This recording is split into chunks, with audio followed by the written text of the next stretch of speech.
Hello and welcome to allthingsfulfilled.com, the end of the world in Bible prophecy. I'm William Bell. In our first installment of apocalyptic language in the Old Testament, we began laying a foundation for an understanding of the end of the world in 2 Peter chapter 3. Check out our previous video on the topic from Isaiah chapters 13, 24, and 34. Here we continue to support our premise with a few other passages from the Old Testament before progressing into the New Testament passages. First, consider the apocalyptic language in the Old Testament from Amos chapter 8. Amos prophesies that the end has come upon God's people Israel. God withdraws his presence from them. The songs of the temple turn to wailing, with dead bodies strewn everywhere and thrown out in silence. The people are charged with the sins of the rich who despise the poor and the needy, falsifying the scales by deceit and selling the poor into slavery, violating the law of Moses. For this the land would tremble, that is, they would experience the convulsions of earthquake, causing the people to mourn and sorrow. Next is the familiar refrain of making the sun go down at noon. In addition, we find that the earth would darken in broad daylight, according to Amos chapter 8 and verse 9.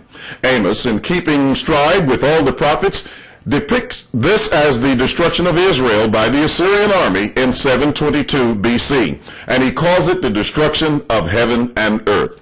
He prophesies the end of Israel, not the end of life on the planet. These prophecies are the heart and soul of the New Testament eschatology on the end of the world. It mirrors the expression and meaning of the apocalyptic language which is found in the Old Testament.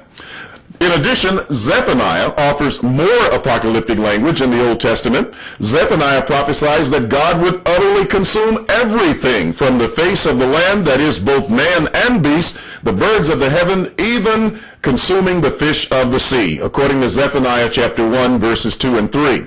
Yet this is a prophecy against Judah. That is, it's not about the end of life on the planet. This is the manner in which God spoke prophetically in speaking of the destruction of nations. Zephaniah describes it as the great day of God's wrath. It hastens quickly, denoting its nearness, which is a familiar term that's used in 2 Peter 3 as well. It is a day that is filled with darkness, with gloominess, and with thick clouds of darkness. Likewise, we have the sound of the trumpet, also familiar in New Testament eschatology, to denote the charge and announce the coming doom, according to Zephaniah chapter 1, verses 14 and 15.